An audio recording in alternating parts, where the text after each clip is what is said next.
everybody. Thank you for tapping in. We had a quick little technical difficulties. I'm still learning this YouTube thing. You know what I'm saying? Got my brother Santana, the other host of, you know, Can Brothers Get a Rap? You know what I'm saying? Can we get a rap? You know what I'm saying? Can we chop it up, man? You know what I'm saying? So we trying to get right. Like I said, it was a little bit technical difficulties. I set everything up nice and early, but you know how that goes sometimes, y'all. You feel me? It be like that sometimes, So thank y'all for staying down and tapping in. I know some of y'all just getting the new link that I just sent. And again, thank y'all for tapping in. We're gonna have a great show tonight. And again, Santana, you wanna introduce yourself to the public and everything like that? Yeah, like my brother said, it's your boy Santana, you know what I'm saying? The other half of this great podcast that we about to display for y'all, you know what I'm saying? I know we got a good show. Just great topics tonight, and we're just gonna continue building from here on out, you know what I'm saying? Like, let's just keep doing this, you heard? Facts. Let's get right into it. You know what I'm saying? Like, we done lost a little time, so let's get right into it. All right, let's not play no games, baby. You feel me? Pause. You know what I'm saying? But let's go right into popular opinions. Okay. Now, it might cause a little heat, but I'm here for all the violence. All right. Give me your top 4 Martin Lawrence movies. Top 4 Martin Lawrence movies. Because I could tell you what the people done chose, but I think this particular one we should go with what yours and mine's is. Is it movies he starred in or movies that he was a part of? Both. Okay. I'm gonna have to go with House Party. Boomerang. Damn. Classic. That, of course, Life. Definitely the Bad Boy series. I bet. I can mess with those. Chat, I want to hear what y'all think is Martin's best 4 movies. Me personally, man, my 4 is a little different. First and foremost, I gotta go with Life. Because both him and Eddie, like, people forget that's not a comedy, bro. Like, it's a comedy, but it's not supposed to be funny, bro. Not at all. It's funny, bro. And Martin and Murphy had us in tears. Pause. Like, that's how funny that movie is. We laughing at that stuff that we had no business laughing at when it comes to doing Life. My second Martin movie of all the Martin movies, I'm gonna have to go with Homer Roscoe Jenkins. Have to go with that. He was so, just think about it. In that movie, you had top level comedians, and they was all in pocket. You know what I'm saying? When you think of Cedric the Entertainer, he was in pocket in that movie. You know what I'm saying? When you think of Mike Epps probably had the funniest lines in the movie. You know what I'm saying? As far as Homer Roscoe Jenkins, you know what I'm saying? When he was taking a look at Joy Bryant, he rocking his jersey, the picnic table pants. He had the classic lines, and he was right in pocket. Monique, I think she probably had one of the best performances in that movie. I think that's the funniest we've ever seen Monique in any movie, to be honest with you. That's a fact. You know what I'm saying? And she did an outstanding job. And then you had Martin that gave you funny.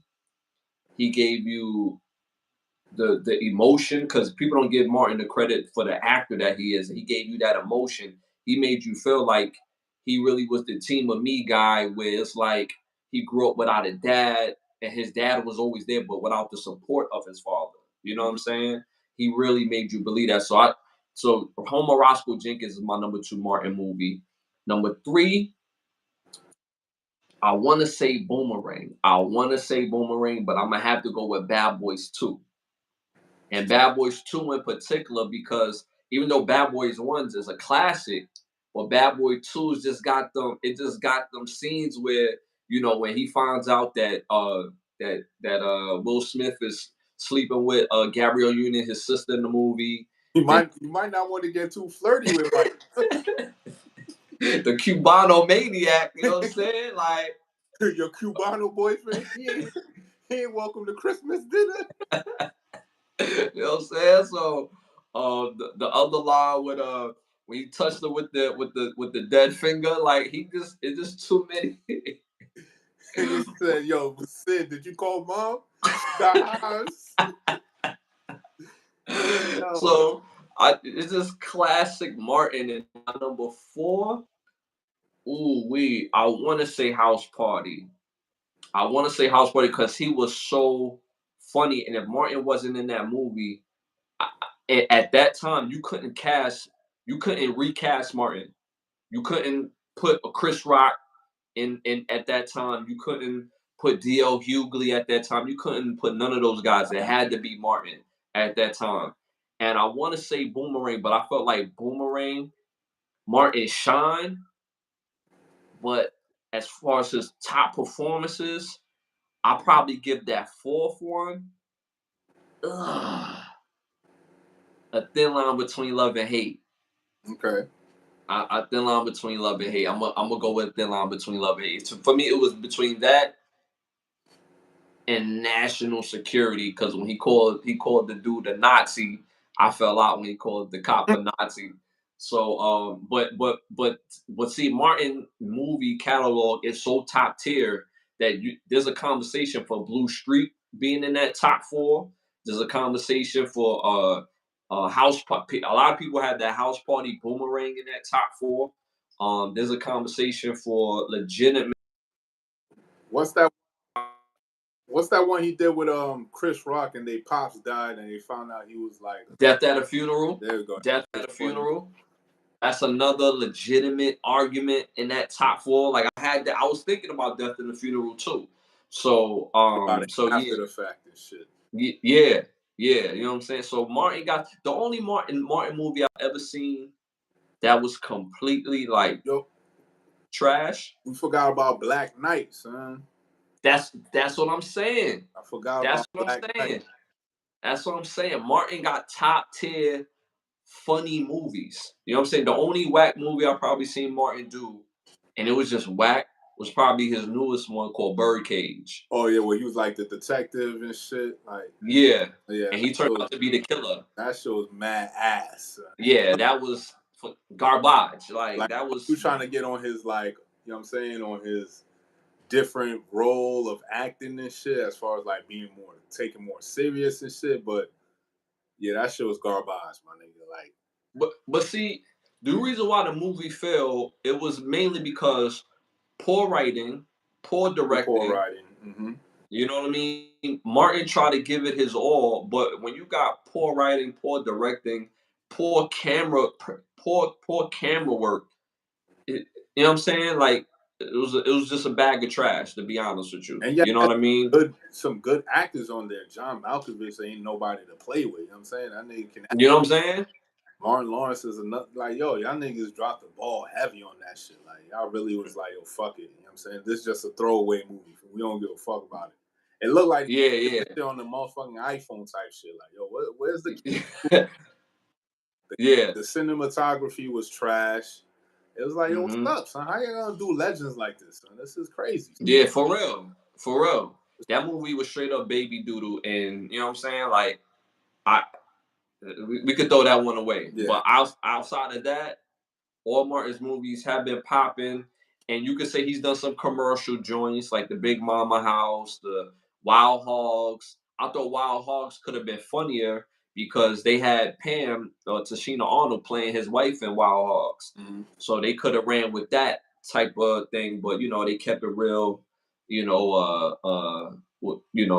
basically real crossover. Yeah, real crossover-ish. So, let me know in the chat who y'all think, what y'all think Lawrence top 4 movies are. Let me know how y'all feel. Shout out to my boy Sean. He's in the chat. Martin is whack. Oh, he's violating. I know. He's He's a personal friend of mine, right? And he swears up and down that Jamie Foxx, the Jamie Foxx show, is a better show than Martin. He swears up and down. But he got the courage of his convictions, but at the same time, no, bro. You know what I'm saying? Like, no. You know how we do. We quote Martin like on a daily, my nigga. On a daily, bro. You know what I'm saying? I've never watched the Jamie Foxx show.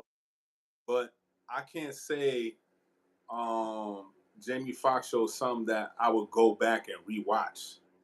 You know what I'm saying? Like, I don't care what episode of Martin is on. Wherever I catch it, I'm down to watch that shit. Son. And I don't watch it 200 times, my nigga. Facts. And I'll continue to keep watching that shit because that shit is just too much of a classic, son. Bro, we named our show after a Martin quote, bro. Can the brothers get a rap? That's a Martin quote. You feel me? That's a Martin quote. You feel me? So at the end of the day, it is what it is. Opinions.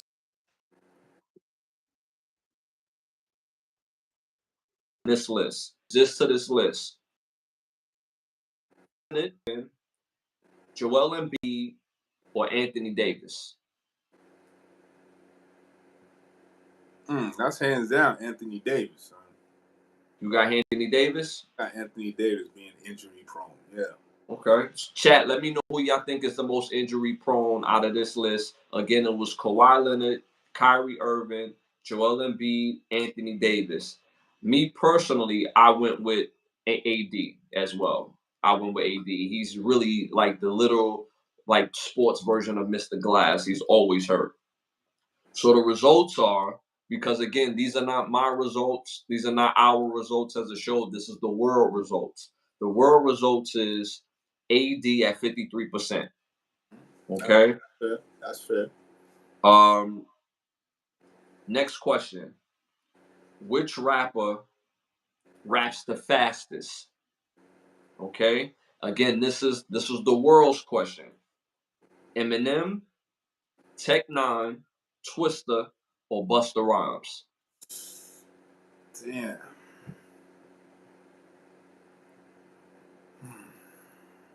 Let me know what y'all think in the chat. Damn, raps the fastest? Mm-hmm. Oof. Consistently, as far as like rapping, majority of his raps in a fast pace. I'm gonna have to go with Twista on that one. Twista, I went with Twista also. I also went with Twista. I went with Twista also as well. The world, they chose Twista at 53% as well too. Next question. In 1996, who had the best rap album? Okay, was it Tupac, All Eyes on Me? Was it UGK, Rod and Dirty, Jay-Z, Reasonable Doubt, or AT-Aliens by Outkast? Come on, you know where we from. That's so for rip, Jay-Z, Reasonable Doubt, baby. Like that's the same answer I chose too, bro. I'm sorry. I chose the same answer. I chose the same answer. The 90s too fire in New York, son. Come on. Buzzing, son. And not to mention, people forget that album came out twice. It came out before it really came out. You know what I'm saying? When they finally got their deal with Def Jam or their partnership deal with Def Jam. But the rest of the world, they went with All Eyes on Me at 70%. All right, Mr. Luke was good. Yo, Luke, what's up, bro? But yeah, they went with All Eyes on Me at 70% with Tupac. I'm not even gonna lie to you, my nigga. We discussed this off air and shit. Like, maybe this not gonna be a popular opinion for everybody else, but for me, it's 2023, my nigga, and I have yet to go back and listen to a Tupac album, my nigga. I don't have the urge to do it. Now, growing up in the 90s, there were so many artists that I never had a chance to really listen to and shit like that. I would go back and listen to them, and Tupac is not one of them. So, you know what I'm saying? Go ahead, bro. My bad. Tupac, for me, is not one of artists, I'm gonna go back and listen to All Eyes on Me, Strictly for My Niggas, and sit down and really listen and get a you know what I'm saying, get a whole feel of the album and shit. It was just too much music in the '90s and too many artists. I'm a New York biased ass nigga. Like I'm just gonna go back to all my New York niggas and just vibe out with all my '90s New York rap artists that just was flaming the streets at the time and shit. It's like I can't see myself doing it. You know what I'm saying? Even though it would be mad easy, I could go on my phone right now, pull up, type in Tupac in Apple Music, and it's gonna pop up with all his albums, and I still, for the life of me, won't do it. You know what I'm saying? Yeah, yeah. I ain't gonna hold you. For the past year, I've been listening to a lot of '90s albums, and mainly because, like, I'm going back to them albums. Like when they came out, bro, we was little kids. Facts. You know what I'm saying? Like when I mean by little kids, I ain't talking about like teenagers. I ain't talking about like 14. 96. We was like 4th, 5th grade or some shit. We had no at business the listening to none of them most. shits.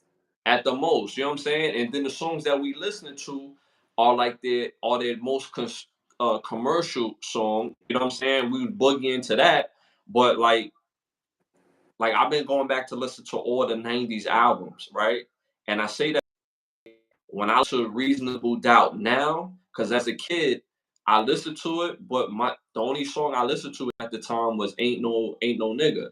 You know what I'm saying? With him and Fox. That was commercial. You know what I'm saying? Right, right. See, we got to put it back into perspective for these young cats. Like, you know what I'm saying? When these albums came out, like, if it wasn't a song from the album that was playing on the radio, then you had to go and physically buy the album. You had to go to a record store and buy the album.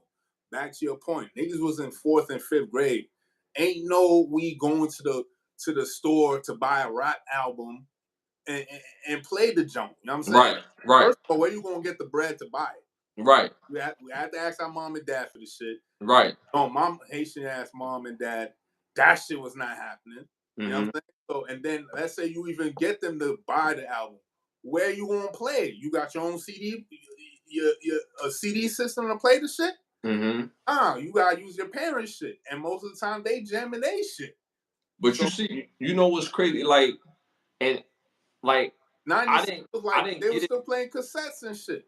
But I didn't get a lot of the wordplay and what the real concept of what they was talking about back then when we was little kids. You feel what I'm saying? So now that I go back and listen to it, and I remember Jay-Z used to say all the time, like, yo, Reasonable Doubt is my best album. I'm like, yeah, nah.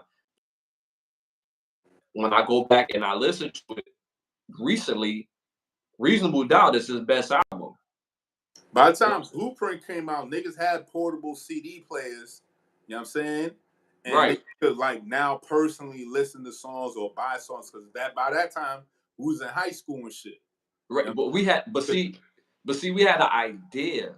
You feel what I'm saying? But living it and having the idea is two different things. You know what I'm saying? So I have a different appreciation for it now as a grown man living. You know what I'm saying? I'm a rapper, bro. Like I'm an artist. So now I really have an appreciation for it. Even if I wasn't rapping, I still live life as a man. I'm a full-fledged man. So listen to what they was talking about and understanding and getting all the lingo. We wasn't getting all the lingo. At least I could speak for myself. I wasn't getting all the lingo as a little kid. He was young. There was no way they was gonna get the lingo or even understand and comprehend the lingo. Because at that time, niggas was speaking in double entendres, triple entendres, metaphors, similes, and if you're not like of age to even get the metaphors, you know what I'm saying? Like, ain't no way we gonna understand that shit. You know what I'm saying? So myself too on that matter. Yeah, so me personally, you know, we talk about it all the time. Like even groups like Wu-Tang. Like Wu-Tang sound fire. It sound good. It look good. Pause. You know, as far as like the imagery and what the hood, what the representation was. But a lot of the stuff that they was talking about, I didn't understand. I was just lyrically, I ain't get it. The shit was fire though. You know what I'm saying? Yeah. definitely had the streets buzzing, but I ain't understand nothing they was talking about and shit. Yeah, facts. Because it wasn't for our ears to hear, but you know what I'm saying? When you grow up in New York, you grow up fast. You trying to listen to all these adult shits and not knowing what the fuck is going on. We just bobbing our heads to the beat because the beat like literally fire, you know what I'm saying? That's a fact. That's a fact. All right, so next question on popular opinions. Okay. Now we're gonna go back to 98. So we was at 96, now in 98. So in 98, which one of these artists is giving you the best verse on the song together? All right, so we're talking about 98. Mos Def, Method Man, Lauryn Hill, or Andre 3000? This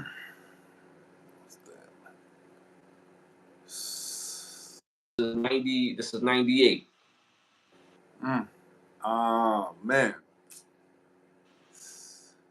I'm gonna probably have to go with I'm gonna go with Method Man on this one, son.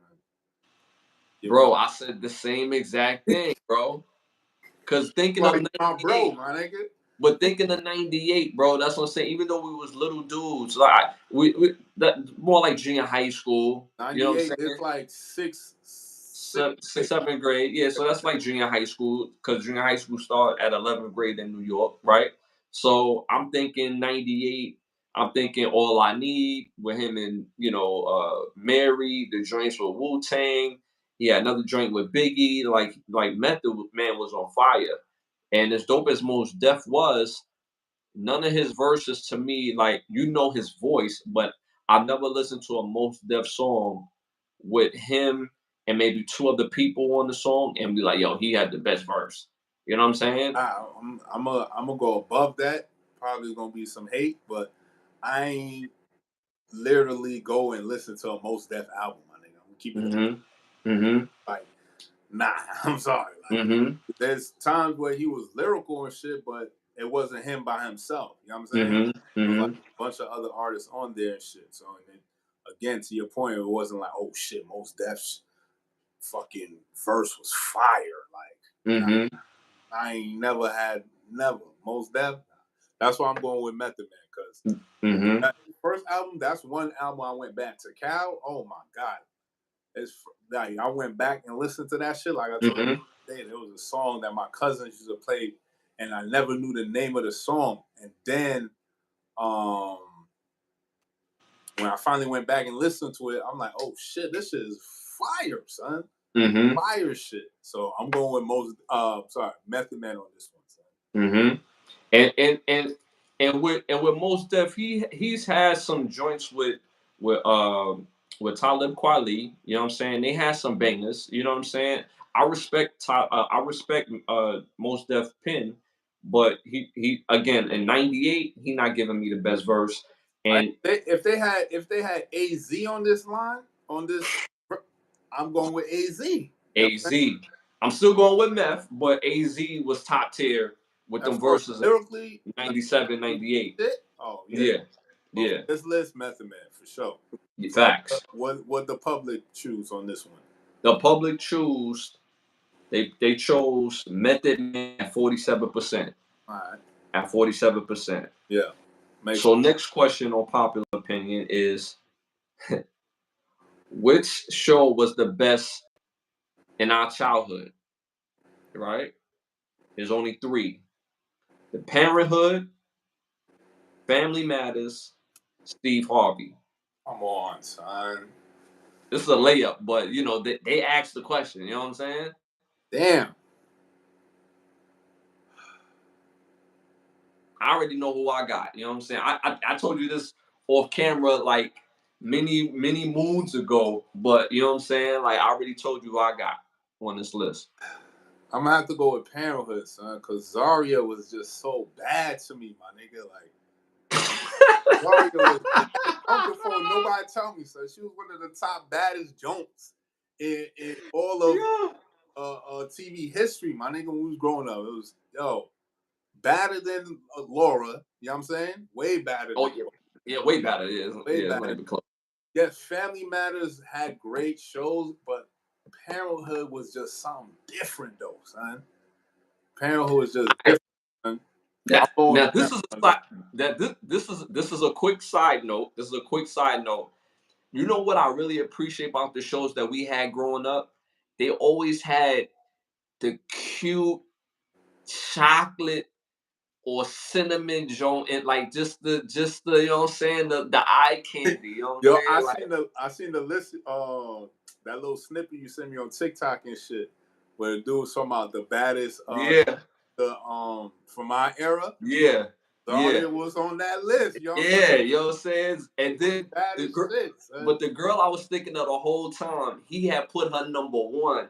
And it was only right that he had put Lark Voorhees at number one. Oh, yeah. That was the only reason I watched Saved by the Bell. You know what I'm saying? Like, Saved by the Bell was popping because of Lark Voorhees. Like, she was so, like, just so, like, bad. You know what I'm saying? Like, just real milky. The rest of them lames, it was because of Lisa Turtle. I was watching that jump. You know what I'm saying? Popping. You know what I'm saying? What the public talking about? What they choose on this one?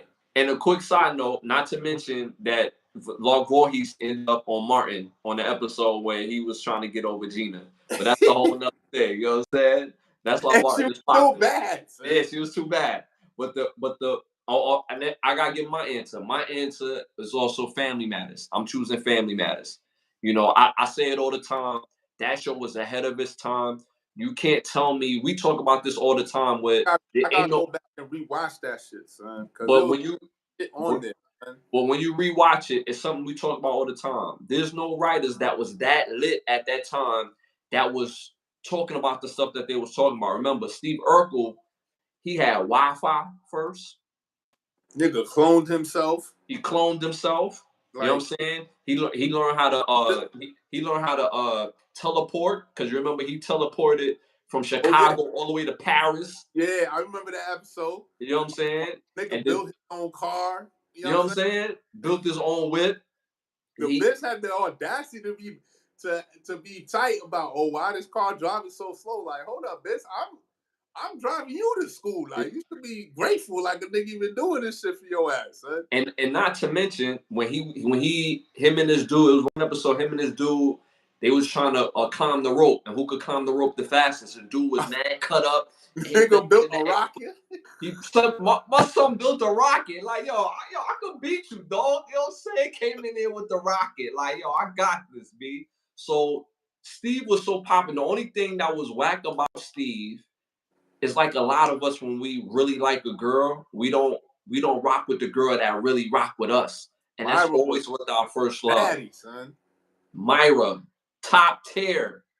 Top tier. On this nigga beans, son. I don't understand. I'm like, yo, what's up with Steve? Like, holla at her, my nigga. You don't even gotta do shit, son. Yo, bro, everybody in the hood was like, yo, why is Steve even wasting his time after Laura when you got this little short little chipper? Can't wait to please you. Beat Laura ass anytime she breathed on the nigga. Like, that's the type of bitch you need, my nigga. And my was trying to get a pop.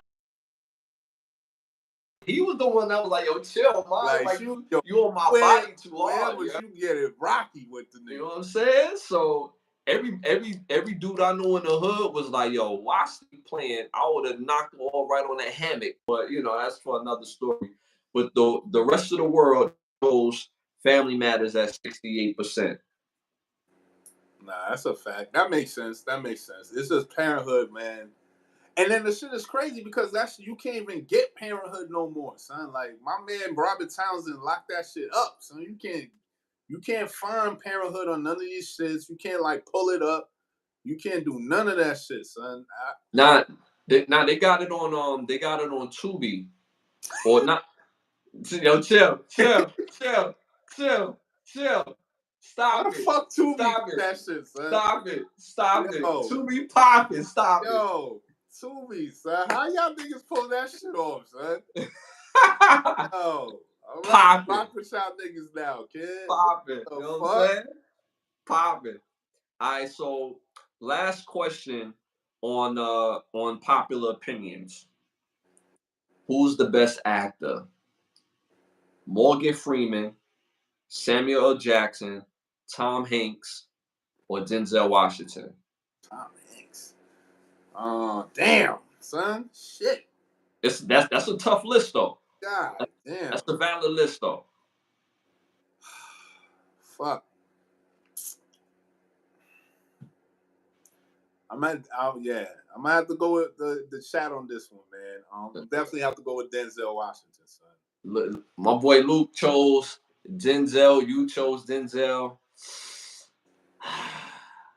Leave it to me, right? Leave it to me to be different, right? Leave it to me to be different, right? We gonna pick Morgan Freeman. Yo, I'm going with Morgan Freeman.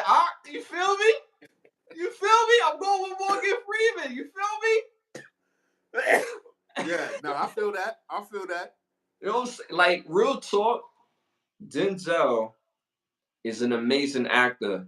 I don't know if you ever seen Fences, but he puts out one of the best and probably the most brilliant actor performance in that movie alone. Him being a father in that era. I'm going back to his old shit. I'm going back to Glory. I'm going back to Virtuosity. I'm going back to what is it? Devil in the Blue Dress. I'm going back to Hurricane. But as great as those movies are, though, but I'm talking about his just basic performance. I'm telling you, if you love those performances, watch Fences, bro. Watch Fences. Fences, he destroys it in Fences. But I'm gonna have to go with Joe Clark though on this though. You feel me? I have to go with Joe Clark. Yeah. Yo, no matter where Lean on Me, like what part of the movie Lean on Me is on, I'm watching it, bro. That's me personally. And he was so unapologetically like cultured. You know what I'm saying? You know, I hate saying the word black, so I'll substitute the word black for cultured, melanated, for those who don't know, because we're not 3/4 as a person or people, so that's not what we are, but that's a whole nother conversation. But he was so unapologetically cultured and melanated in that, like, it was just undeniable to me personally. And his whole career has been like that. And Morgan Freeman has the voice, no matter, it could be a commercial and it's Morgan Freeman's voice. You know what I'm saying? So, but this is a tough list because Samuel Jackson is a hell of an actor. And Tom Hanks is a hell of an actor as well too. So that's a tough list. That's a tough list. What they go with? They went with Denzel, 73%. 73%. Okay. 73%. They went with Zell. You know what I'm saying? All right, so next is our next category that we love to bring up. Three must-watch movies. It's so crazy to me that being in this era, and if you're a movie person like we are, you know what I'm saying, and you talk about this movie, that movie, there's a lot of people that to us are classics, and it's like, yo, how have you not seen that movie? You know what I'm saying? Like I really know people that have never watched the movie Fresh. I know people that have never watched the movie Friday. It's like, you know what I'm saying? There's a couple of people out there, especially a couple of that look like us, that ain't see a lot of like a lot of black movies. You know what I'm saying? Like how you not seen Boys in the Hood? Like, right. How you not see that? Like, or Boomerang. Like, yo, how you not see Vampire in Brooklyn? Like, come on, G. Come on. Tripping right now, kid. Like, you bugging. And then especially Friday. You ain't never seen Friday? Classic. Oh, God, son. Classic. You ain't gonna understand how you lose your job, you know what I'm saying? By stealing some boxes. You ain't gonna understand that. Bro, it was probably like last year, and I think Friday came out like 95, so we had to be like at least like 9 years old. Like last year, I found out the reason why Craig lost his job was because of Ezel stealing boxes. It wasn't Craig, it was Ezel. Like, how the fuck they confuse Ezel and Craig? Like they don't even the same heights, man. You know what I'm saying? They just wanted Craig out of this. That's facts. What it was, and not seeing Love and Basketball. That's another classic. It's a whole bunch of. Bro, there was another part where they showcased. Remember when Craig got his call from his crazy ass chick, right? And then she's like, "Oh, where you at?" Da da da da da. There was a whole nigga in the bed. Right. Peep the nigga there, son. Like, right. You know why I never peeped the dude sitting there? I ain't gonna front, cause this is like '95. You feel what I'm saying? So my mom's is buying all bootlegs on the street. You know what I'm saying? The VHS tapes. So because the copy, you know what I'm saying, back in the days, it was like directly from the movie theater where you see people standing up, cheering and shit. You know what I'm saying? So I never peeped son sitting right next to Shorty while she bugging on Craig in a movie. You know what I'm saying? So crazy, son. So yeah. So what is your 3 movies of the week that is a must watch for you? Grab my little notes here and shit. All right, so for these 3 movies, I picked a theme for these movies, right? Mm-hmm. So you know how we always give our chop ups and shit. Yeah. Right? Talk, right? Yeah. My 3 movies, the theme is conspiracy theories, right? Mm-hmm. Now, Fire. these 3 movies was back in the 90s. Right. So conspiracy theories wasn't even a prevalent thing, right? Okay. So the first movie that y'all should definitely watch is the movie called Conspiracy Theory Mm-hmm. with Mel Gibson and Julia Roberts. Mm-hmm. Oh, and Patrick Stewart in there and shit. About this Mm-hmm. dude. And the dude had a podcast. You know what I'm saying? He was a fucking taxi cab driver. He had his radio show. Mm-hmm. All types of manners of what government do and shit. You know what I'm saying? And one day he spoke some shit that he wasn't supposed to say, and now the government was after his ass. You know what I'm saying? Conspiracy theories, definitely a must watch. Second one for me, Wag the Dog. Wag the Dog is with Dustin Hoffman and Robert De Niro.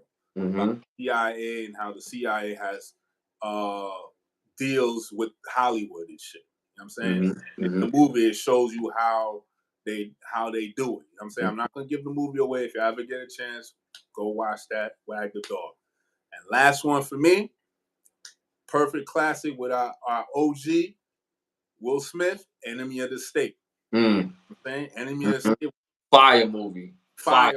And this movie came out in the late 90s. And this is when like cell phones were starting to become a thing.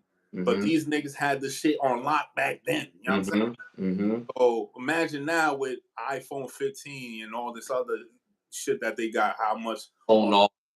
You know what I'm saying? So those are my 3 movies: Conspiracy Theory, Wag the Dog, Enemy of the State. You know what I'm saying? Enemy of the State.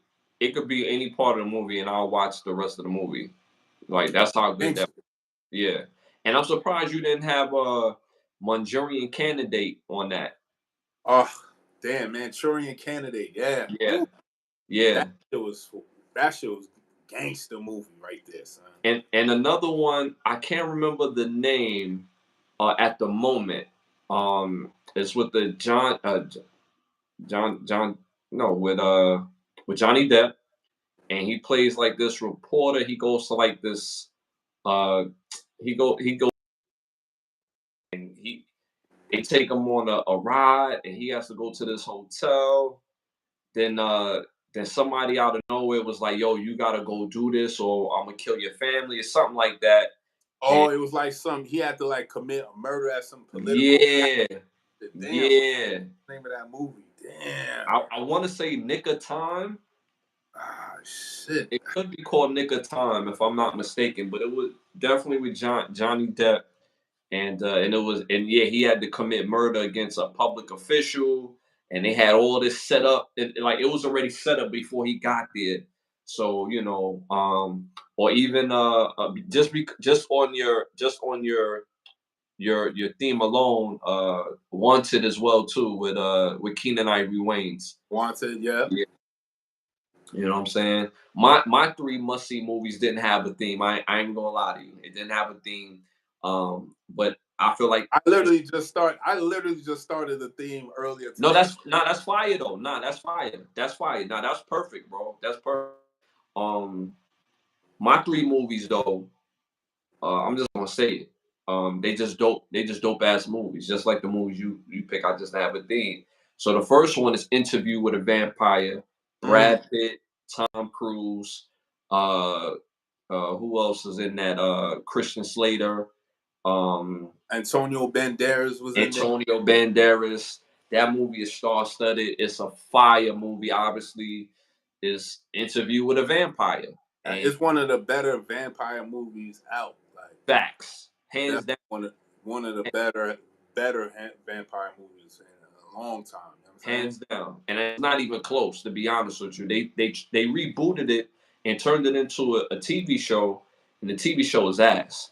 I don't even know why they be doing that goofy shit. Like, yo, just leave the classics alone. You know what I'm saying? It's complete utter trash, and so a movie I must watch is Interview with a Vampire. My second movie is Never Too Big, aka some people may call some places they call it Butter, but it's ain't never too big. That starred in with Nia Long, Shamal's first movie. You got from Friday.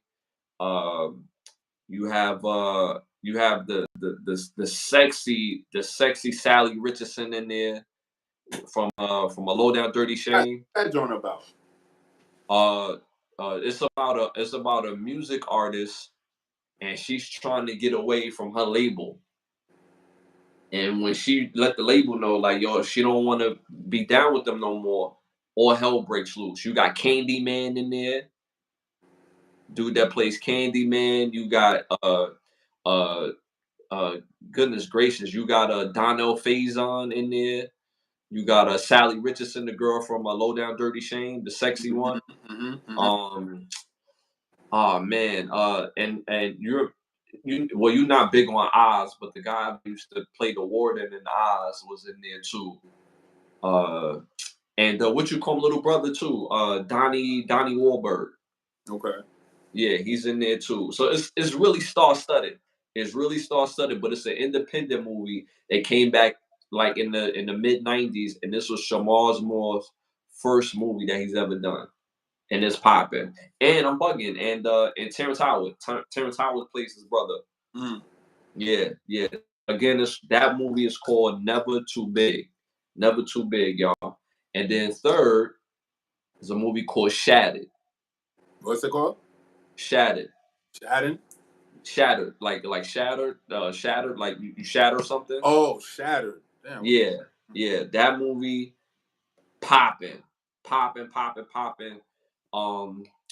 It's heavily like I would have to look up who stars in it real quick, but it's a popping movie. They have probably one of like the best concepts that I've seen in the movie because like watching it was like a total mind bender. With this dude get into an accident, him and his wife, they drive off this cliff, a car accident, and he wakes up and he doesn't remember anything. So everybody is being a certain way to him, but as he moves forward, he starts regaining some of his memory, and he's realizing some of this energy is fake as hell. You see what I'm saying? So it's with Bob Hopkins, Joanne Wheatley, Tom Berenger. But it's a really dope movie, kind of thriller type, but it's a dope movie. It's called Shattered. It came out in 1991. So again, my must watch is Shattered, Never Too Big, and Interview with a Vampire. So check those out. I got 3 artists that y'all should take a listen to that I think is dope. They doing their thing. And on this show, we like to give, vibes to artists and even artists that's already established, just dope music you need to be listening to. So my 3 artists of the week, a shout out to Born Kaj from Chicago. He was also on tour with me. We did a show together in Dallas. Rita Calloway, R&B singer. She's a dope artist as well. She got music everywhere on music platforms. Really nice voice. We also had a show. We did a show together in San Antonio when I did my show in San Antonio on tour. So that was also a dope meet. And your boy G got that. He's from Portland, Oregon, but he got that Bay Area sound. Mm-hmm. And he gonna have people dancing and vibing. So shout out to all three of those artists. Your boy G. I also did a show with him in Houston as well too. So your boy G, Ritza Calloway, and Born Kaj. And again, that's the word born, CAJ. Born Kaj, Ritza Calloway, RISSA Calloway, and your boy G, your boy with an I, G. So make sure y'all tap into them and tap into their music, social media, and so on and so forth. What's your one classic show that people must watch for the week? Yeah, shit, I forgot about this one. My one classic show. Oh man, it would have to be in Living Colors. Ooh, ooh, Living Colors. ooh. That's 2 weeks you went with something that's in living. Because the first week you went with I had single. now you go with living color. I'm saying it's Yeah. off the top of the dome though. Off the top. Yeah. But in Living Color, especially because we was young cats too, like the jokes we still like. You know what I'm saying? Like I was still able to like catch some of the jokes. You know, niggas came out in wild costume. What's the nigga? He played the what was the name of the fucking the clown, Homie the Clown? Homie the Clown, yeah. You know what I'm saying? They had crazy like characters, you know what I'm saying? Jim Carrey had that weird Viking character nigga that, you know what I'm saying, the butch. The white lady type. Yeah, but it was like nigga was in like in a Viking outfit and shit. It was just too much shit going on in there and shit. So it was just too much funny shit going on, son. I like with Kim Wayne. She played. You remember her playing Grace Jones? And she had the bald head with the. No, she had like a flat top, and then it was bald on the side, and she was chopping alligator butts, carrying Tommy Davidson around. Yo, crazy, son. Crazy. Classic show. Classic show. And they was the ones who started Fox. No, that's a fact. They started. Jim Carrey still to this day pays homage to Keenan Ivory Wayans for giving him a shot. As he should. All the other networks was like, nah, this nigga lame. Yeah. But you know what I'm saying? We gave Keenan Ivory Wayans seen something and was like, nah, we're gonna give him a shot. And ever since from him being in Living Color, that's what gave him all his rise to fame. You know what I'm saying? Mm-hmm. Just forget he played after he did that. He had a couple of cameos in other movies, but his first movie was Ace Ventura and shit. You know what I'm saying? Mm-hmm. But yeah, he still pays homage to them niggas because that's how he got all the $1 million, all them deals was off the back of that show. You know what I'm saying? Yeah, that's a fact. My classic show for the week that people, if you get a chance to go watch Rock. Rock is a show that doesn't get the accolades or the talk about as it should. It was an amazing show. It was so funny, but they kept it so real. Each episode was real. When you had Christopher Dutton, who played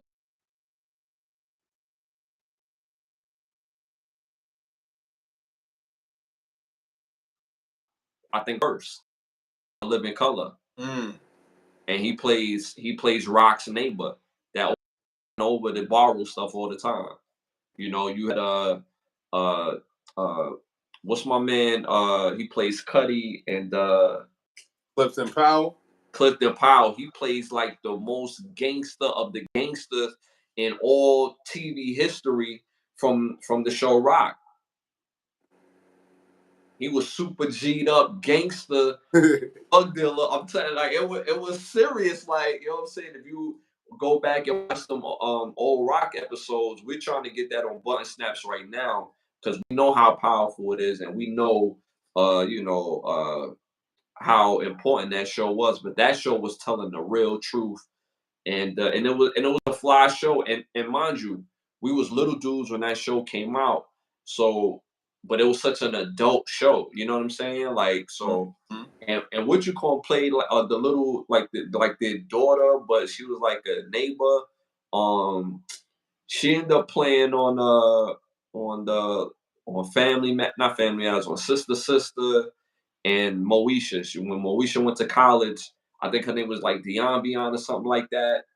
Light skinned girl, she Kim Phil's sister, little sister. Yeah. Yeah, so she plays on The Rock too. And there was an episode where her homeboy was doing their homework, and he went to the store to get like some ices or whatever, and he got bodied. Like they killed him like right in front of their house. Damn. So that show was just so like ahead of its time. So definitely, if you get a chance, check out Rock. Show Rock. Cologne of the week. Cologne of the week. We're gonna go with let me grab my little joint. Where is that? But don't show it though. Don't no free promotion. I just gotta get the name of it because it gotta be. All right, Cologne of the week. We're gonna go with Burberry. You know what I'm saying? Go with Burberry. You know what I'm saying? Cologne of the week. Definitely get you Burberry. That shit is smooth. Get you right. Get you right. You know what I'm saying? Smell good. Hit it on the neck, right there on the wrist, and all that. There, definitely get you a bottle of some Burberry and shit. You heard? A quick side note. A question from the chat was, have we seen who cloned Tyrone? Me personally, I haven't seen it yet. I've been slacking on watching it, but I'm definitely gonna tap in. I'm definitely gonna watch that shit. I got a day off tomorrow, so I'll probably just sit back, watch that shit finally, and see what it's talking about. But you know what I'm saying? We've been on these type of topics for a long time and shit. You know what I'm saying? So I'm intrigued to see how new and refreshing they're gonna be with these particular type of topics and shit. Because we clone Tyrone, from the title of the movie, I can see where they're going with it. But I definitely want to see how they showcase it. You know what I'm saying? Because I watch now to see what the signs and symbols that they try and put out and shit. You know what I'm saying? I'm not gonna lie to you. It took me a while to watch They Clone Tyrone. And by the time I finished it, I was mad that it took me that long to sit down and watch it. It was an excellent movie. It was an excellent movie. Everything that they do in there, and I think everything in that movie is very intentional. All the symbolisms, without telling y'all the movie for those who didn't see it yet either, but all the symbolisms in that movie, it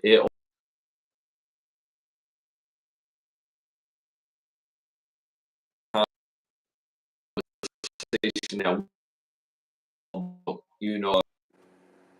the world that we live in is not necessarily the world that we live in. You know what I'm saying? Like, there's no way that this world is really not made up. When I watch movies like Ready Player One, and I watched that movie, I said, "There's no way we could live in a world like that." And this is when that movie came out, and you fast forward to 2023, that movie came out in 2016, 2017. Mm-hmm. We live in that world. Yeah, they got the whole PS5 gaming shit. We basically live in that. So They cloned Tyrone. I think and I think I said it on the last show.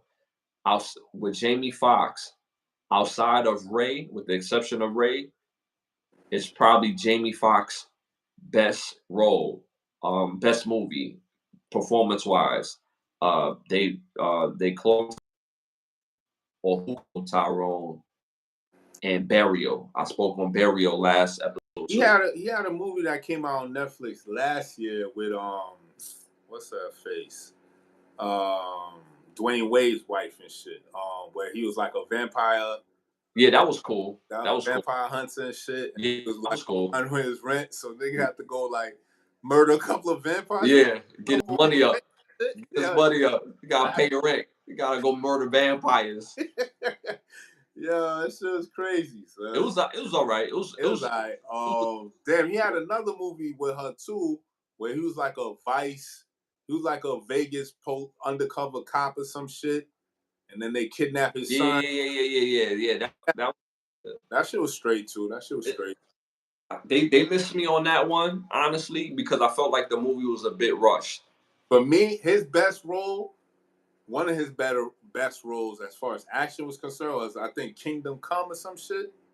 When he was like an investigator for the FBI. I know so. Yeah. Bombing happened in like one of the Middle Eastern countries, so they sent the niggas over there to go investigate and shit. Yeah. It was kind of hard. I think it was called Kingdom Come. Yeah, it's called Kingdom Come. Yeah. That shit was hard. That shit was hard. Yeah. So they Who Cloned Tyrone? Dope movie. If you haven't seen it, watch it already. It's worth the watch. So, quick question. We big on music, right? And we got all these verses and stuff like that. Then they stopped it or whatever because of with the companies and what could be on between Timbaland and Swiss Beats. What would be your dream verses to see? Who would you want to see? My dream verses. Damn. I'm trying to think. Who would I want to see go head to head?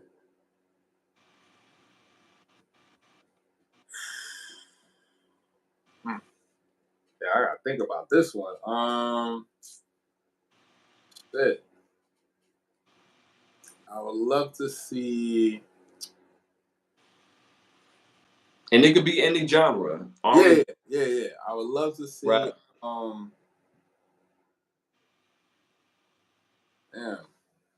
Shit, come back to me. I'm gonna let you go first while I think about this shit. All right. Well, for me, I'm gonna say. Atlantic Star versus Midnight Star, and those are two top tier R&B groups. You've heard the song "Curious." You've heard the comedian and artist Little Duval, redo "Curious," and he called it what he called it again? Not to, I'm not dissing his song, whatever, but he redid it with Snoop, and he called it "Living My Best Life." So he took that beat. So that's Midnight Stars.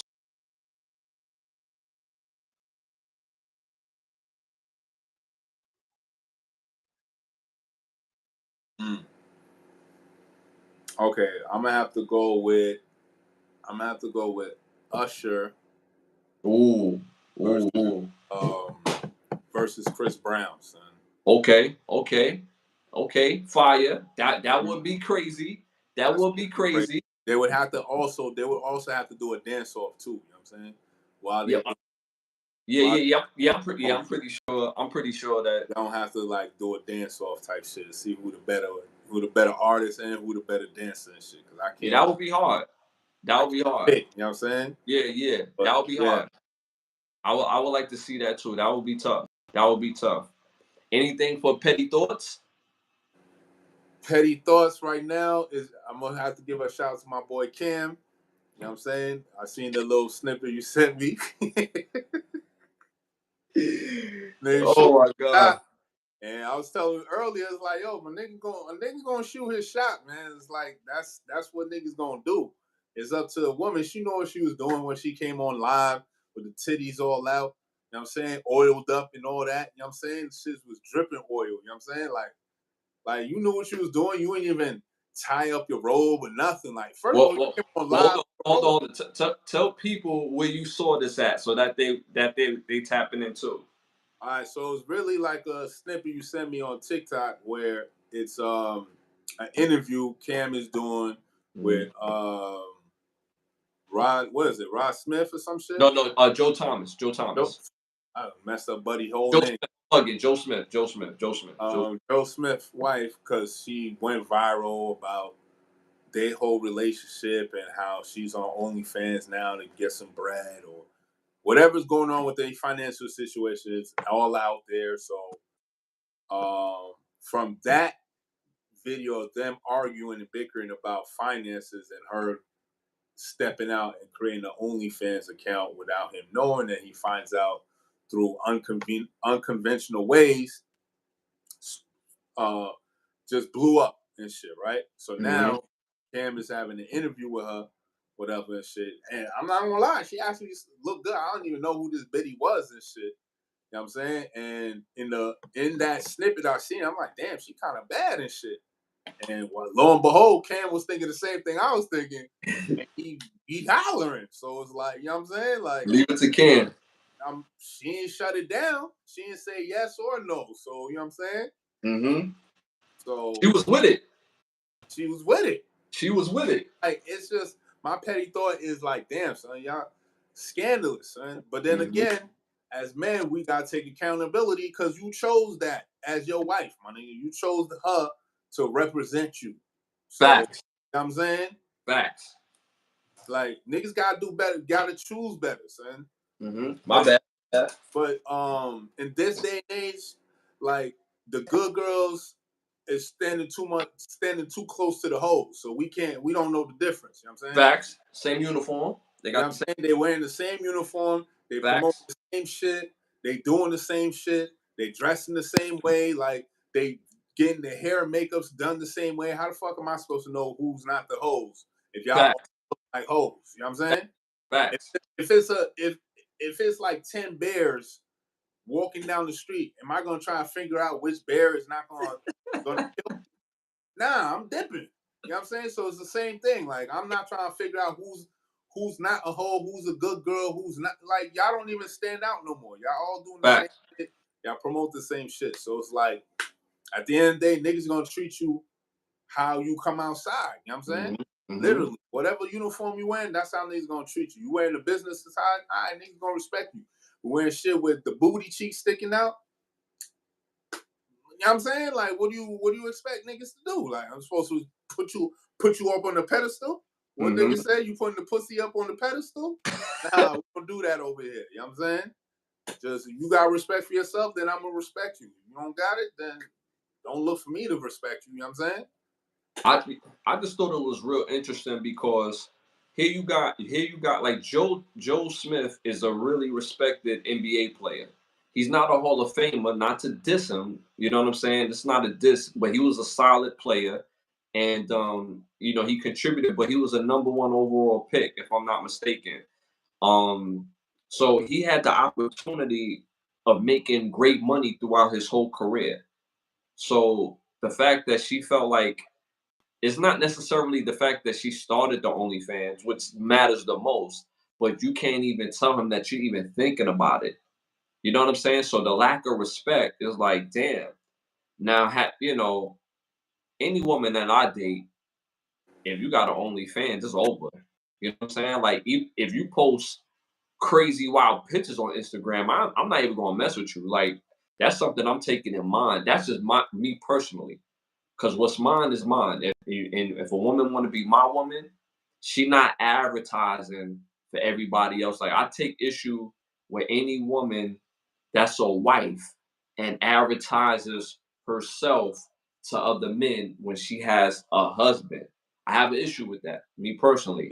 If you're not married, then I don't got nothing to say. I mean, you do what you do. But when you become a married woman and you're making yourself available to other men, because when you post sexy pictures, ladies, I want you to know this. When you post sexy pictures, you make yourself available to other men. You're inviting a response, even if you're doing it for the clicks. And you don't have to engage. But damn, when I see women up and down my Instagram, they have on average at least like 50,000 likes. So out of that 50,000 likes, I do the math. Like, okay, she got 50,000 likes. She has at least 200 comments. Out of them 200 comments, there's not at least 20 dudes that say, hey, I think you cute. And out of them 20 dudes, there's not one that you think is handsome that you would even give a conversation to. Come on now. So, and that's not being insecure. It's about understanding the game. The last thing I want to do is have somebody and be with somebody and have to worry about their behavior behind my back. If I have to worry about a woman's behavior behind my back, I'm not even going to deal with you. It's a waste of time, son. You know, and I got to deal with. And I'm not saying this to brag. I'm not saying this to brag, ladies. I'm not saying this to brag. Trust me, I'm not saying that. I'm kind of embarrassed. Like, I done dealt with a lot of women, and a lot of them had boyfriends, husbands, all types of stuff going on. So I understand the game. I understand the game. And what makes me think it hasn't happened to me before? Mm-hmm. We talk about it all the time. Yeah, chances are it definitely could have happened to me before. You know what I'm saying? So at the end of the day, as a man, and I want ladies to understand this, because y'all look at it when I see a lot of women on social media and they respond to stuff like this, they looking at it from their point of view. If you want a man, you have to go by what that particular man wants in a woman. And if you embody those things, or you're willing to change yourself to be with that man because he likes it this way and that way, then so be it. But everything comes at a cost.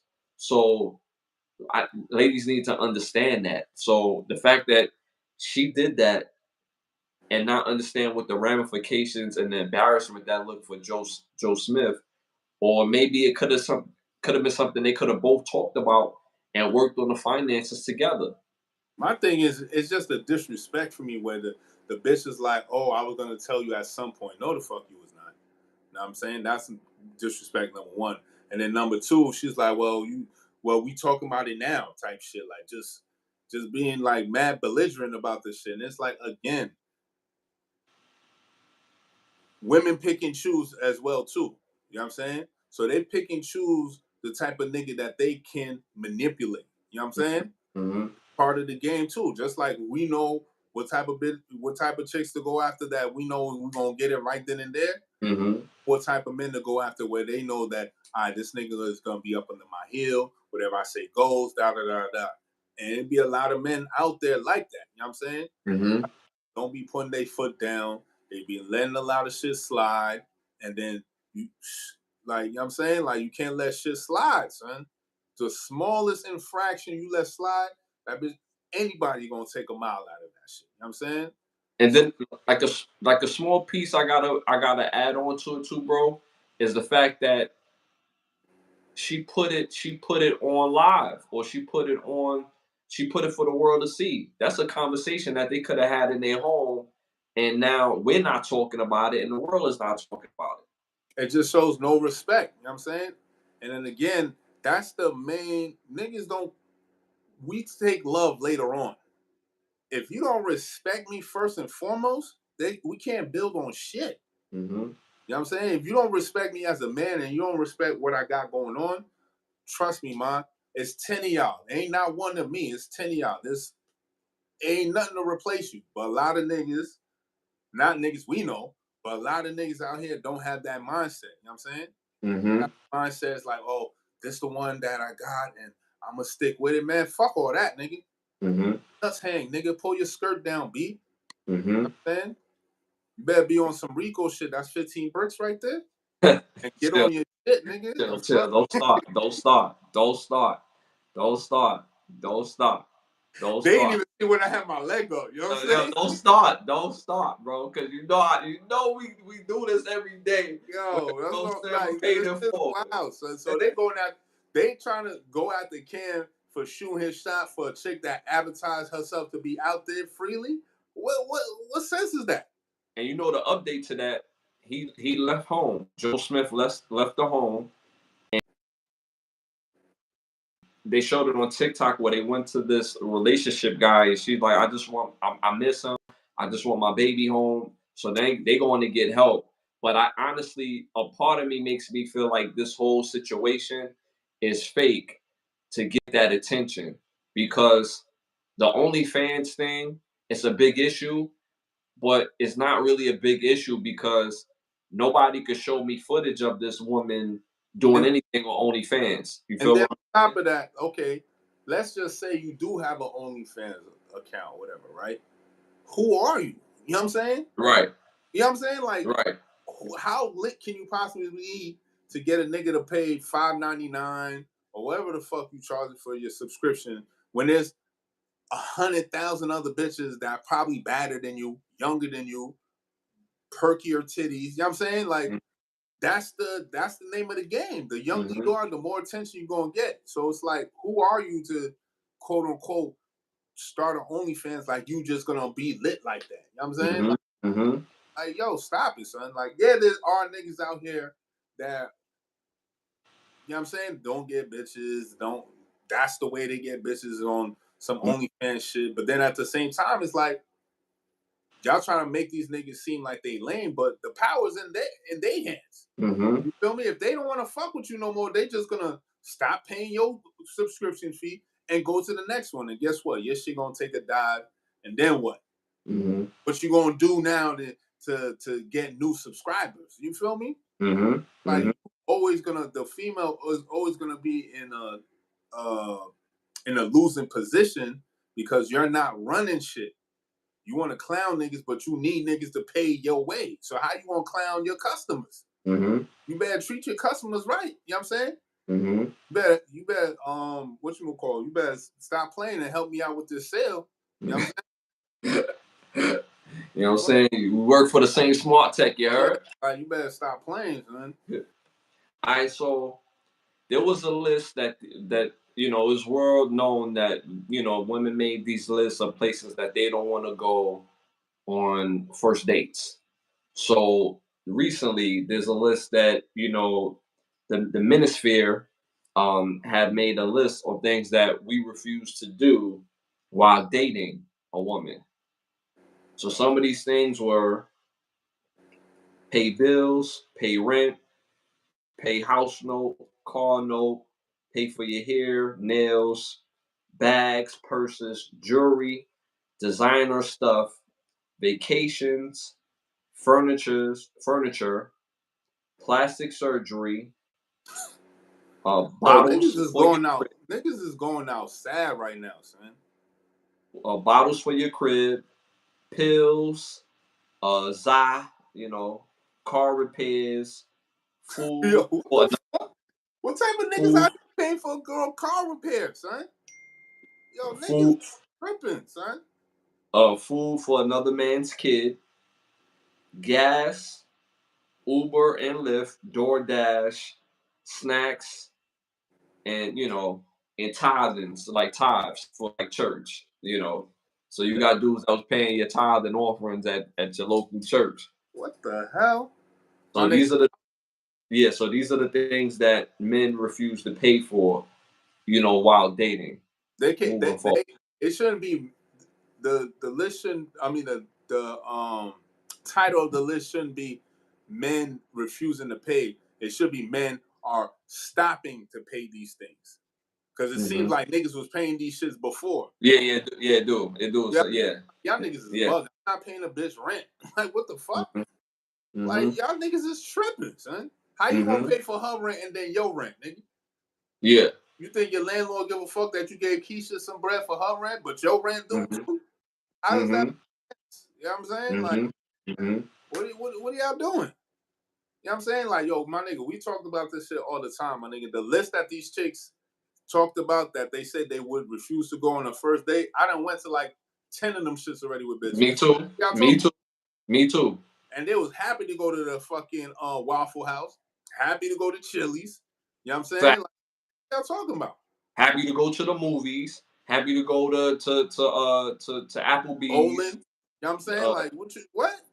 Happy to go. If I'm paying?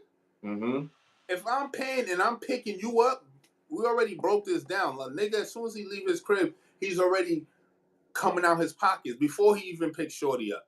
Feel me? I gotta get a fresh cut. You know what I'm saying? I get a fresh gear. You know what I'm saying? I gotta put gas in my tank, right? Yeah, that's already $100. More than $100. And I ain't scoop shorty yet. You feel me? Mm-hmm. So when I come and scoop you, you best believe we doing what the fuck I want to do. But it's gonna be entertaining because guess what? You with me, baby. Mm-hmm. Fun regardless because you with me. Mm-hmm. About. Mm-hmm. Like, we're gonna go miniature golf. You know what I'm saying? Like, yo, get out of here, son. Again, this list is for a specific type of niggas that we know about was the type of niggas that ain't getting no pussy in high school, my nigga. Right. Right. We've been saying this. And then I know this chick can corroborate what I'm saying because she's an educator. And she was telling me that how a lot of men, it's a male dominated institution in the education system and shit. And of course, there's a bunch of niggas that ain't never got butt, or now they're using their position to get some pussy and shit like that. And I was telling her, I was like, yo, man, I came up with this theory a couple of years ago. It's like it's a lot of niggas that didn't get no ass in high school. Now they got their name. Now they trying to flex their muscle like they was lit in high school. My nigga, all you had to do in high school was show up, my nigga. Have some little game, have a little fresh cut. Sometimes you ain't even need a fresh cut. You just have to show up, my nigga. Mm-hmm. And you was getting the pussy. Mm-hmm. You getting pussy by these bitches that's asking for you to do the most. But back then, the same bitches that's asking that they want to go to Roof Chris is the same hoes that was wearing Chinese slippers back in 2004. Facts. These same hoes. Facts. Like, fuck out of here, son. I remember y'all had all different flavors of Chinese slippers. And belt with the Chinese slippers. Like, yeah. It's crazy. It's crazy. Like, all the dates I've ever been on, I've never had a woman complain on me taking her to this particular place. No matter what, I kid you not, whether it's going to the beach, barbecue, movies, any of these restaurants on that list, I've never had a complaint about a woman me taking her there. Shit, I took a woman to McDonald's when I was in high school, and you know what I'm saying? Like it was all straight. I took the girls to McDonald's in college, and it was all good. You feel what I'm saying? I've had women. And I'll never forget this, bro. I had women that chill, you know, and chill. So, go ham right now in the chat. Yeah, you know what I'm saying? So, like, I've had women walk through the drive-through with a nigga. You feel what I'm saying? And it was with no like embarrassment. It was like, yeah, like, you know what I'm saying? Like, we about to get this food, but we gotta walk through the drive-through. Mind you, I didn't have no whip at that time. You feel me? Like I was the last in the crew to get a whip. So at that time, we walking through the drive-through. Ain't nothing but cars, but we just walking through the drive-through, bro. And none of the women I did that with had no problems with it. We got our food, we went back to the crib, we ate, did a little sun after that. It was no problems. I'm telling you, these women can smell the smell of a confident man. They could smell the shit seeping out the pores. So they immediately know, like, I can't pull this scheme. They gonna try. They can try it. See, you know what I'm saying? Ain't nothing wrong with trying. But they gonna try certain schemes. They ain't gonna try all schemes. You know what I'm saying? Because I had a couple of shorties hit me up with the sob story and all that. And I'm looking at the phone like, okay, and what the fuck that got to do with me? Like, you know what I'm saying? Like, that was a nice try. Like, I feel you, man, but that's your personal problem. I got nothing to do with me. Just because we had sex, now I'm entitled to you? Nah, fuck out of here, son. And plus, where we from? I'm from fucking the greatest state of New York City, baby. But all right, so you being from Queens, I'm being from Brooklyn, right? We got mad chicken spots. You feel me? So Baby fried was always the spot. So for us to go from smashing to going to Red Lobster, you gonna get you a 2-piece. I'll take you over to Kennedy, get you a 2-piece and a biscuit, little fries on the side. Or my spot was crown fried. You know what I'm saying? You know what I'm saying? You know what I'm saying? Like, we'll go there, sit down, have a nice little meal. You know what I'm saying? And if I want to get fancy, I'm gonna take you to the chicken wing spot, to the Chinese store, get you 4 chicken wings, pork fried rice, you know what I'm saying? Get the hot sauce and the ketchup on mix. You know the Chinese store has their special dripping, man. You know what I'm saying? When I used to eat that Chinese with a saying?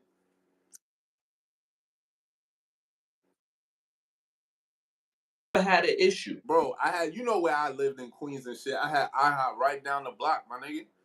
You know what I'm saying? Nice little night out. Shorty come through the crib. We wake up in the morning, go right to IHOP, get some eat. No issues, no problems. You know what I'm saying? That's what I'm saying. Like, these women making this list to get these certain type of men upset about it, because I wasn't upset about it, because when that list came out, I dead ass took a shorty to Chili's the night before. You know what I'm saying? Ate a good ass fat burger. You know what I'm saying? Ate good. I don't know what y'all was talking about. I'm like, and not complaints with me. And not to mention, Temptation Days. Oh, Temptation Days, right? I was notorious because, again, I didn't have a whip. You know what I'm saying? I was the last one to have a whip out the crew. So my crib was close enough to walk, but far enough not to waste money on the cab. You know what I'm saying? So when I left the club or something, I didn't take the cab to the crib. I didn't take the bus to the crib. We walking all through the hood, all through the ghetto. You feel me? To get to the crib. And what was that? The store. I mean, what is there by my store? I mean, by my crib, the corner store. Little bacon, egg, and cheese. She gonna get right, and I'm gonna take care of her. You know what I'm saying? I'm gonna, you know what I mean? Do my thing. Bacon, egg, and cheese, Arizona. You know what I'm saying? And she was straight. And she was straight. You feel me? Like, come on now. That's why, like, the shit is funny. Like, I find this shit hilarious, because it's like it don't appeal to real men. I'm not gonna say real N-word no more. Real men, because real men already know what it is. If I'm picking you up, I'm taking you out, I'm planning a date, you're gonna be grateful that I did all that. You know what I'm saying? Now, all this other stuff that these men said they're not paying for is like, y'all shouldn't have been paying for it in the first place. I pay big rent and she got a job. And a quick caveat,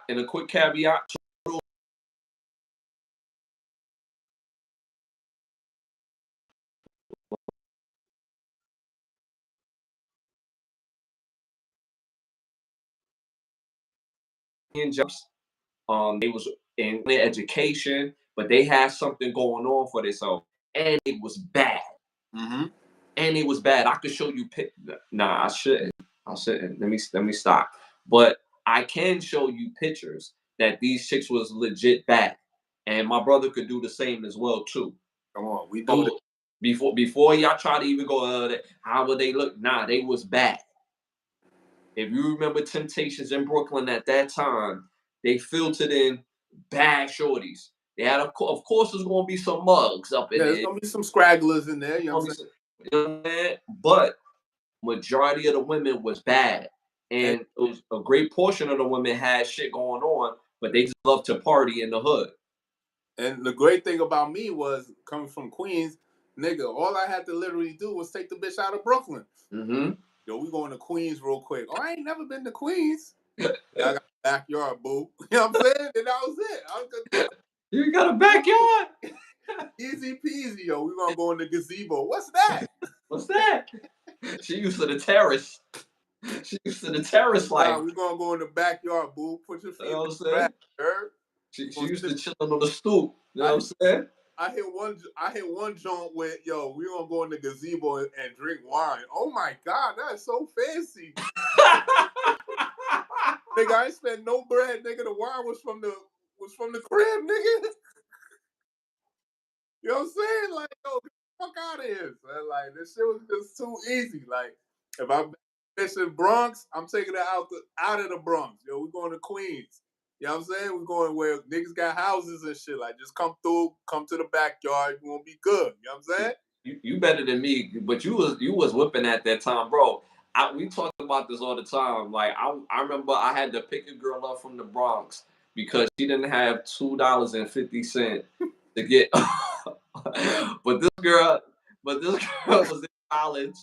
We was both in college, but she was real struggling. But she was gorgeous. But she didn't have $2.50. But she still ended up getting her degree. So chat, like, I know you was like, oh, I thought you said y'all messing with chicks that massa. she still got her degree though. You know what I'm saying? But these are chicks that had pretty privilege or so thought they had pretty privilege would get a pass with niggas like us. It was like, nah, you a regular degular, boo. I took the 2 train from Winthrop all the way to Wakefield. God, that's like the last exit almost. That's what I'm saying. And then had to come all the way back to Brooklyn. The shit that we gotta do, like, yo, all my time, like, wasted getting your goofy ass. You know what I'm saying? You feel me? Then I didn't get back on the train when I just gave another $2.50. Like, you feel me? Like, yeah, you know what I'm saying? Yo, that's what I'm saying. So, and then when I lost my wit and it was back on the train, remember, my pops pharmacy is down the block, like a couple of blocks away from your old spot and shit, right? Yeah. So I had bagged this chick that lived like a block away, from my pop's pharmacy and shit. So I remember one day she's like, "Oh, I want to link up with you and shit. Go back to Queens, you know." We hop on the 4 train, but I instead of taking the 4 train to the F train, I was like, nah, fuck that. We gonna take the LIRR, but we fancy today. You know what I'm saying? We gonna take the LIRR, take that shit to Queens, and then take a cab to the crib, nigga. Fuck yeah. You know what I'm saying? Make the trip a lot shorter, you heard? Because I wanted to get in some panties, you know what I'm saying? Get to the functions, you heard? I wanted to get right to it, you heard? So I remember, this one particular girl when we was going to Nassau, and she loved me. I ain't even gonna hold you, and I'm such a scumbag.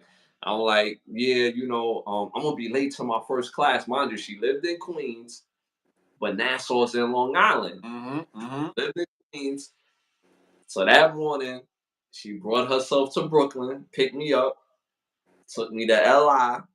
You know what I'm saying? Took me to school, and then kindly went on to work. And then, like, after football practice later on, you know what I'm saying? She picked me up from the Long Island Tunnel, because remember, it was that bus that went from the school to the tunnel where we could either catch the LIRR or any of the buses to go to Queens. You know what I'm saying? So she picked me up from the tunnel and then brought me back to Brooklyn. And then that was like our little routine. Every time I was running late, I'm like, yo, babe, I'm running late. And some days I wasn't running late. It was just like, you know what I'm saying? Like, I want that ride, boo. Come school. That ride, boo. You feel me? Like, you know what I'm saying? So, but just the fact that she saw so much in me to leave work, come scoop me up, get me to school, you know what I'm saying? Because this is college, you know what I'm saying? Drive me all the way to the school, and then, take us up to work. You know what I'm saying? Good old days, man. You feel me? So it was fun. It's just funny how things, how things shaking and moving when you're in college. You know what I'm saying? It was different, son. Like, yo, that's what I'm saying. Like, this shit now, it's like, I feel sorry for these young cats coming up, because, damn, shit is different for these young cats, man. Because the women that they have to deal and interact with, they got Instagram, they got TikTok, they got Snapchat. So they getting bombarded with attention. So it overinflates their ego, thinking that they up here when they really should be down here. But it's just, niggas is thirsty. You know what I'm saying? Like, niggas gonna hit you up all types of the day, and you just thinking that you just bad, but you really like mid. You know what I'm saying? It's okay to be mid. It's okay to be regular, but don't be act like regular. Act like you up here. Like, nah. Hold on. I done seen a lot of regular degulars acting like they some Beyonce. I'm like, whoa, chill out. Like, I ain't acting like I'm some Tyson Beckford nigga, but at the end of the day, I'm not pretending like I'm Tyson Beckford. You know what I'm saying? Like, I know my role, I know my lane, and I stick to it. And I've been eating very, very, very well in my lane. You know what I'm saying? Very good. So it's like these women just overinflated with their ego, and they forget that men have the power. We the one that choose you. We the ones that make you relevant. All y'all do is give us pussy. But we don't want, after you give it a pussy, you supposed to use your energy to keep me. You know what I'm saying? All right, what else you got besides that? You know what I'm saying? What else? See, my thing is this. It's added on to what you're saying, but just like clear cut. a lot of women, they want a certain type of man, but they not ready for that type of man. You know what I'm saying? Like they really believe that. All right, so for example, so if a girl is really not that attractive and she don't got a lot going on for herself in the social media world and in the real world, when you talk to these women, they think they deserve, you know, the most top tier guy in their mind on what they think is top tier. You know, Mm-hmm. each woman it varies. You know what I'm saying? Some women like a dread, some women like a clean cut, some women like a tall dude, some women like a dark skin, some women like light skin. So whatever their version of a top tier dude is, they feel like they deserve him without putting in the work. That's like it drives me crazy when I hear people talking about manifestation. You can't manifest something without putting work towards it. There's no such thing. When you're manifesting something, that means you're working towards a goal. And it's pretty much your hard work meets opportunity and being ready for the moment. That's basically a manifestation. But if you're just saying, like, oh, I want this type of guy, but you're not putting yourself in position, A, to meet that type of guy, two, to be ready for that type of guy's mentality and the things that he likes in a woman, that he values in you, then what are we talking about? So a lot of women has a misrepresentation of not only what they want, but what they need. Because a lot of women, they say, oh, well, I want this guy, I want that guy. But the dude that they really need has been like in front of them the whole time. Mm-hmm. You know, having stability, having security, having you don't have to have, you know, a top tier looking guy, but you can have a decent looking guy. I'm pretty sure all guys are pretty decent. Pause if they get a haircut or something or whatever. But the point of the fact of the matter is the guy that you need 9 times out of 10 for most women is already in their life. And the women that realize that is the women that put themselves in position. But now the next step to that is being what you need to be for him. You have to learn how to be a compliment to that man. If your man, like ladies, understand this. If your man gets money, you can't have it both ways. You can't expect him to go get money and then have time. Because now when he have time for you, he not going to be able to go get no money like that. And then you're going to complain about not being able to do this, that, and the third. If you want that time, a man will. There's a lot of men that could give you that time, but you know they could really invest in the time. But don't complain about going on a whole bunch of trips. Don't complain about getting the friendship benefits that are materialistic. So the value is what a lot of women get it twisted at.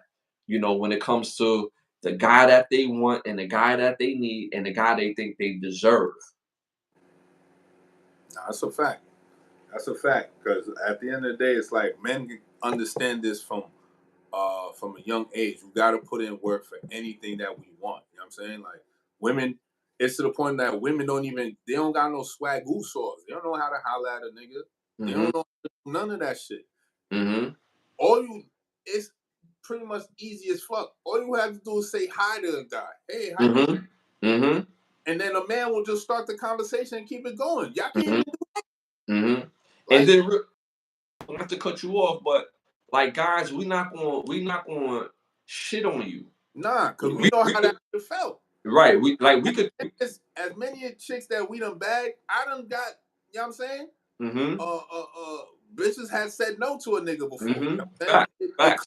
The game. Facts. It comes with it. You know what I'm saying? You're not gonna get all of them, but guess what? It's a numbers game. The more you go after, eventually you're gonna get some yeses. You know what I'm saying? So it's part of the game. Like, but men do the chasing. You know what I'm saying? But women are supposed to do the retaining. After I chase you and I got you, what are you gonna do to retain my attention? Like, you know what I'm saying? What are you doing to keep me here? Like, do you like the things I like? Are you interested in what I'm interested in? Because the majority of stuff women are interested in is what men are interested in. Mm-hmm. Thing, like, well, I mean, some. I mean,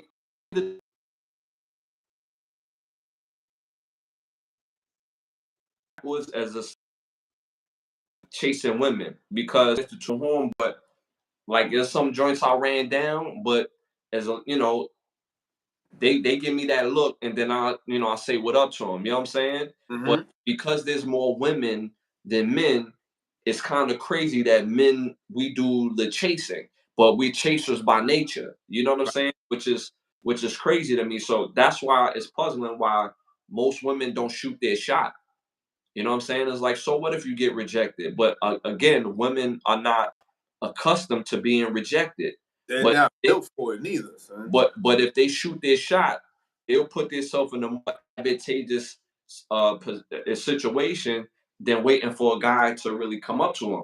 Because a lot of women, they're going to attract the guy that the what they call that, the heat of attraction. You attract what your aura is, or whatever. You could attract a lot of fuck boys too, because you're a fuck chick. I'm gonna keep it a band with you ladies. Like, a lot of times, a man ain't gonna turn you down if you be pleasant and you just come at him real cool and calm, like, hey, how you doing? How's your day going? Mm-hmm. Just off that alone, a man gonna be like, oh shit, oh, what's up? Like, hey, what's going on? And then he'll take over from there. You know what I'm saying? Mm-hmm. But the mere fact that you walked up to the man and said, hello, how you doing? He's gonna respect that because he knows what that took. Mm-hmm. Because he had to do that majority of the time. So he knows the anxiety and the pressure that it would take for you to come up and walk to a woman and generally come up with a conversation out of thin air. You think it's easy? You think that shit is something simple where I could just see a random chick, immediately know what to talk about, and get her laughing? Like, that's not easy, but that comes with the game of hearing a lot of no. And like, damn, I shouldn't have said this shit too early. I'm gonna say, you know what I'm saying, this part, but okay, this one was cool with it, but then I messed up on this line. All right, cool. I'm gonna switch it up, and then you get to a part where you find the lane, and you could easily go up to the chick, hey, how you doing? Da da da. Start talking, and immediately get her laughing. Once I get laughing, I got her already. That's, for me personally, I know when I get a chick going and she's laughing, we got the but me, I'm a big conversationalist. So if we could have a conversation and the shit is flowing, and that's how I know I got your mind. I'm not after your body. Your body's easy. I want your mind first. Once I got your mind, it's over. Like, you always gonna be thinking about me. Like, damn, what he doing this shit? Because what? I'm in your head. I'm not. Once I'm in there, what they say in next Friday is panty dropping time. Oh, you talking about the game? Oh no, it was in the game. Yeah. It's panty dropping time. You heard? But see, what most women don't understand, right? And matter of fact, all men, we start off as Steve Urkel. And what I mean by Steve Urkel, because we have a mother, we think of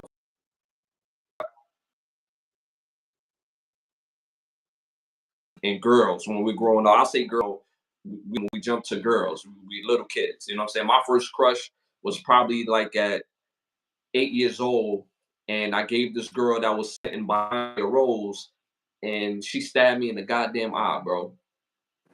You feel what I'm saying? But those are that's a part of the game. You feel what I'm saying? It's like we learn how to be, we learn how to talk, we learn how to deal with girls. So when we start off as the Steve Urkel, and then we go through our trials and tribulations on what not to do and what to do, like you were saying, we turn into the other side where we realize we become a version of ourselves that help us to eat. You know what I'm saying? That help us succeed on what our goal is with this particular woman. Because what women don't understand, a man's goal with you is separate from from another woman. What you give to that man, that type of energy, and what you put out,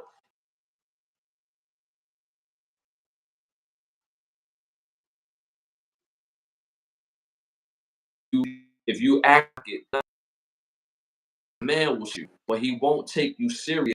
That's not what he's looking for. So understand, like, when we all start off as the nice guy.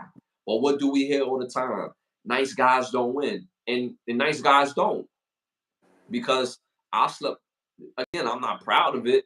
I slept with a lot of dudes, girls, and wives, you know what I'm saying, fiancés, and because they was too nice. And this are words that are coming out of their woman. But honestly, now when I think about it, because I'm a little older, it's not them dudes' fault. It's not them dudes' fault. Like, why you just can't be yourself? You don't need to be handled.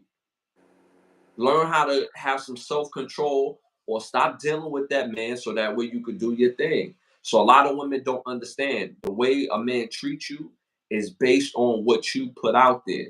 So if you act like a lady, you're gonna get treated like a lady. If you have a conflict, you learn how to resolve conflict in a manner, guess what? Never raise his voice at you if you keep yourself in pocket. Some guys just that notion where we're not supposed to feel that we supposed to be getting toxic.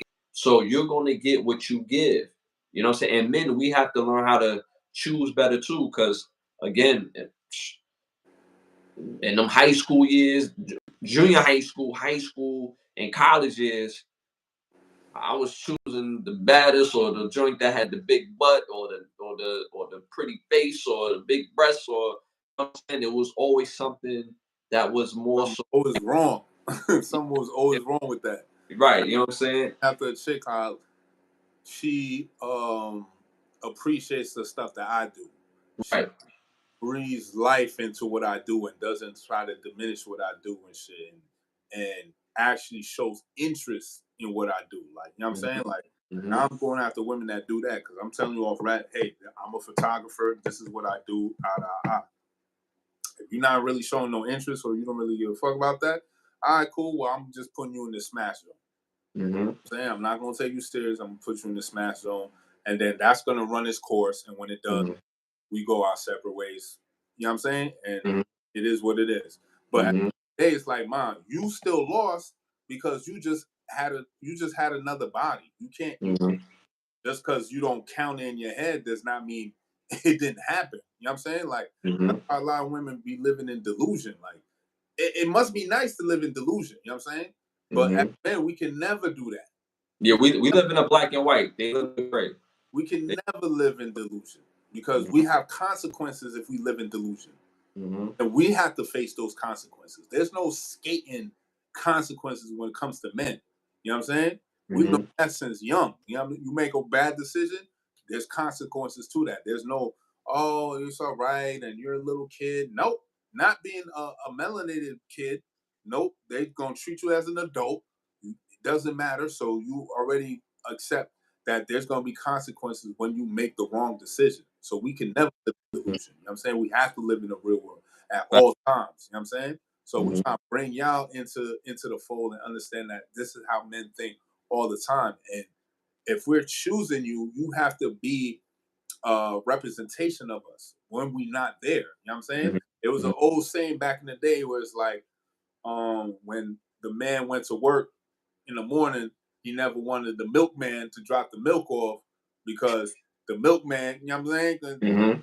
The milkman, the postman, you know what I'm saying? Yeah. All that, you know what I'm saying? Like, Yeah. it was any opportunity for a man to get around his woman, it'll be a problem, you know what I'm saying? So it was that stigma about the milkman, the postman, and all that stuff, you know what I'm saying? Because the man's not there to protect his lady and shit, you know what I'm saying? It was a reason why when a man leaves a woman to herself or whatever, she had to always hold herself in a certain regard and hold herself in a certain esteem because she's this person's lady. You know what I'm saying? And these women today just that shit fell by the wayside. Look at the music that these women is listening to. Look at their role models. It's all ass. Like, all prostitution music. Like, come on now. Like, none of this shit is lit. Like, that's why I actually kind of like that chick Scar Lip, son. Like, she's so gutter and so real with her shit. You could see the pain of what she went through when you don't have a real man or a father figure or someone that really cares for you and really is holding you down. What can happen if you don't have that protection? You grow up hard. You grow up like, I can tell from her eyes what type of shit she been through. She don't even gotta tell me. You know what I'm saying? I can just tell.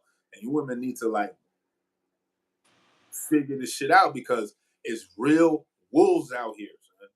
Real wolves. They'll hide in sheep's clothing. They'll pretend that they this, that, and the third, and they'll get you in a compromising position, and then you fucked. Because you automatically, you think you can fight a man? No, you can't. You know what I'm saying? No, you can't. If a nigga really want to, ain't nothing gonna stop him except another man. That's the only thing that's gonna stop a man. A woman can't stop a man. I don't care if it's 10 women. He'll beat all your asses. But you gotta get another man to stop this man from causing you harm or doing any issues. And then it's already ingrained in a woman's system to use a man as a scapegoat. Because let's say if we holler at a chick, right? She may not be feeling us. What's the go-to line a woman always says? Oh, I got a man. Oh, I got a husband. You know what I'm saying? Even if they don't have it. But they know that using that line will deter the man from continuously going forward with trying to pursue them. So you already using a man in your scenario anyway. So you might just go get the real man. You feel me? Yo, y'all crazy, son. Tighten up, men. We want to. If we put it like this, we want a real one, and if you real, we're gonna show that real energy right back. And that's that. So that concludes this episode. I want to thank all y'all for tuning in. Yeah, I appreciate everybody in the chat. You know what I'm saying? Definitely, I was definitely in tune. Y'all was definitely giving feedback. We appreciate that for sure. We had a little setback in the beginning, but we got a great sock and great. I appreciate everybody that came on the chat, son. Much love, yo. Facts. Any extra shout outs you got for anybody? Oh, shout out to my dude Luke. I ain't see you in a minute, boy. I appreciate you coming on the show for real. Facts. That's the bro for the longest now. Yeah, go way back, son. You know what I'm saying? That's for way back. You know what I'm saying? He know the stories. He know. Hey, he was there. I ain't gonna put bro out there, boy. Nah, I'm putting him in it. I'm putting him in it. Yo, you was there with niggas. You know what I'm saying? Oh man, I want to give a quick shout out to OUV Records, one of the sponsors of the show. Button Snaps, another sponsor of the show. Bravo Section, another sponsor of the show. What else we got going on? I got a new album coming out December 12th called The Ash Album. I'm currently on tour. I'm doing a whole bunch of shows coming to city near you. I just did about like 5 shows. Austin, Houston, Dallas, boy killing the game, stuff like that, Yes, sir. Shout out again to the brother Luke that tapped in and people that was in the chat as well. And we're gonna keep rocking every Monday, every Thursday, 10:30 p.m. 10:30 p.m. Can the brothers get a rap? Famous thing, the historic show Martin, and that's another one in the books, y'all. Yes, sir. We're gonna keep it rolling. You know what I'm saying? Holla at your boys. All right, love. One. Yeah, much love. One.